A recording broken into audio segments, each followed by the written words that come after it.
There was some roundabout. We were turning around, right? So my name is Michael Gilrud and I work for the Marketing and Communications Department as a press test officer. At heart, I'm still a truck driver, yes. And where did you drive the truck?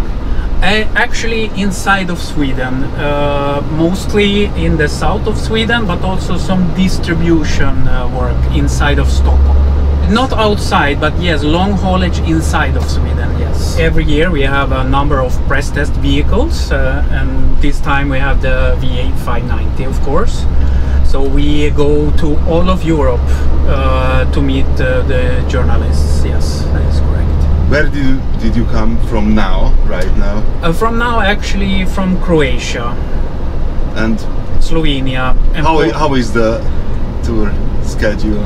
It's very tight. A lot of driving from country to country. So I started actually in March this year and went to 7 different countries, and I finish here on Saturday.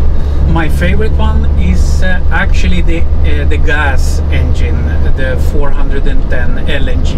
That is my absolute favorite. It's also 8 cylinders? No, it's a 13 liter, it's a straight 6.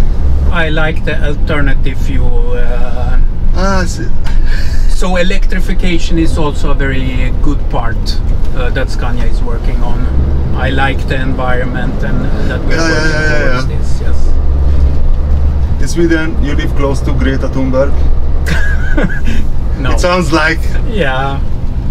Okay, yes. Yes, I do. But that's V8. Yes, it's a fantastic engine. And actually I would say that the 590 is one of my favorite V8 engines. Particularly this new one, because we now have instead of the EGR system, exhaust gas recirculation, we have taken this away and put only SCR, AdBlue.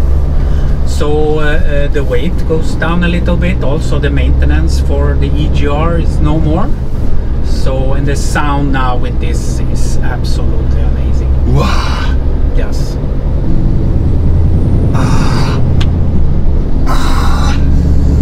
It's perfect. I can stand it. And the style of the gear shift, yes, somehow is special. Could you tell me something about this? Actually, from now it's a new gearbox. For the 530, V8, 590 and 660 we can choose this gearbox. It's the G33CM. So we have a completely new gearbox, 60 kilograms lighter than before and 15 centimeters shorter, because we have taken away the synchronization rings inside of the gearbox. So the friction in the gearbox is 50% lower than before. So we go down even more in the fuel consumption. Okay, but the feeling? Oh, it's so good. It's even faster and even better, because we have 3 axle brakes to put the gear in. So we are getting closer. But can you feel it? Actually, yes. Perceived quality? Yes, especially when the truck is going upwards and have to do fast gear shifting. That is absolutely a big difference. Makes the changes faster? On paper, yes, it's faster and you can feel it, yes. This is not dual clutch, but we are very close to it. You can almost not feel it, except when you're in gear 12 and overdrive. This has 2 marsh gears, cruising gears, 12 and overdrive. And the specialty about this overdrive is a true overdrive, and the ratio of this one is 0.78. This means, for easy explanation, when you're driving 80 kilometers an hour with this combination and 259 actual ratio, you have in 80 kilometers 870 RPMs. But it's super low. And that is the philosophy. It's an idle. It's an idle. Almost. At 80, with 80, 40 tons. With 40 tons. What was your heaviest haul when you drove? Because I know in Scandinavia there are bigger Yes, loads. in Sweden and in northern countries you can drive 60 tons or 64 tons. This is standard. You can of course apply for a dispense to drive 500 tons, but that is the specialty transport. I drive 120 tons. That is my maximum. It was only 120. Yes, it was a test. So in normal. But on public road. Yes, on public road for testing. It So was heavy. excavators. It was a big excavator on the trailer. It was a Goldhofer special trailer, you know, with steering axles. Yeah. It's very special. And was it stressful for No, you? no, because it was just a test. It was not daily work. This truck is with this gearbox is absolutely fantastic. The gearing, the feeling, also the gearbox makes it lower noise, 3 decibel lower than before. It's incredibly Yes. quiet here, but I suppose they let the engine noise in a little bit on purpose. Yes, of course. It's, because the passion is, you can sell trucks, you can promote trucks, you can do, but you must also know the passion from the people, from the drivers. That's a part of the identity of Scania, Volvo, DAF. All of them have this passion. So that is also a part of it. While on tour, you sometimes sleep in the cabin, or you always go to hotels? Yes, we try. Sometimes if I drive from Södertälje, from Scania Södertälje to Portugal, it's 6 days of driving. It's sometimes not possible to pull into a hotel with this type of vehicle. So yes, sometimes I have to sleep, but not a lot. This is the roundabout. Yes.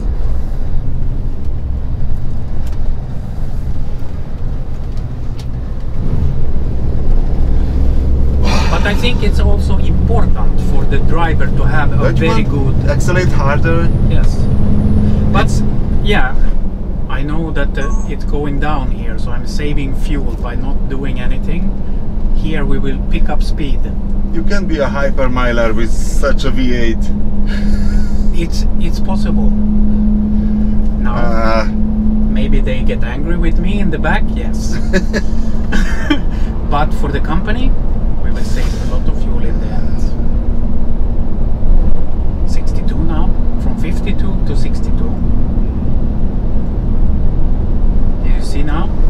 Neutral. The truck itself goes into neutral. So That's neutral. yes, it disconnects the gearbox. We got 5 stars because we were so good. And if you use now I'm driving manually, but if you use the cruise control, the truck will also do this automatically. He will go to neutral, he will roll out, he will put some gas on in the hills and so on. So there is a big strategy between the truck and the cloud. So it's connected to the cloud. So the management at the company knows exactly what the truck is doing, so he can evaluate. Okay, this truck, he is doing a good job, and so on. So. Okay, Mikael, you were a good hypermiler. There you go. You didn't enjoy Exactly. the power. The sound. I have this background, the economy driving, because I'm also a teacher in Sweden for truck drivers, for technical part of the truck and for economy driving. So I really enjoy the V8 sound. I do. But I always take the other direction, Yeah. saving fuel. It's good to be a hypermiler. I think so. I used to play for that too. Cars or motorcycles. Oh yeah, I did the 4.4. Exactly. All of these trucks. No wind noise. Huh? It's very low wind noise. Yes, it is. It depends also on how the weather is. Yeah, you can sometimes feel the movement, but yeah, It's 1.5 square meters of mirrors, but yeah, but it's pretty okay. Yes. And this truck, the truck is produced for us. They make it and then they give it to us, and we go out. So this one is, the name is Castor. So they have names. Every single truck has a name. So every single truck for us, not all the others, but for our department and for the enjoyment of video and for. So we name the trucks, or my colleagues do that. So I get Castor, work with him for say 3 months. I go home to Södertälje, I put the name in tattoo. So I have tattoos of the trucks on my leg. Yeah. All the names but now. Do you have any V8 or Scania tattoos? Yes, a Scania logo on the leg and the name. Castor not yet, but all the other trucks' names are here. And what were the others' names? The LNG 410 is Yggdrasil. Yggdrasil? Yggdrasil. What does it mean? It's the world tree. It's the Scandinavian mythology? Yes. Yggdrasil. Yggdrasil. I know only the Midgardsormur. Yeah, there you go. Snake. Yes. I have Yggdrasil. Yes, Yggdrasil, Mjölner. Mjölner. D'Artagnan, Athos. D'Artagnan is what? D'Artagnan is Athos, Porthos, D'Artagnan is... Yeah, D'Artagnan, I thought it's Swedish. No, it's the Three Musketeers, huh? Those are also on my leg. Because the first truck in 2016, when we launched the new truck, those were the first 3 trucks that we got, and those are also, of course, tattooed. It's a passion also for us. Yeah. We see the passion in the drivers, but we also have the passion. I understand that. Yeah. But I know many people, the passion is for the V8. That is the biggest thing in their life. It's easier to love V8. Ah, no! Push it, push it.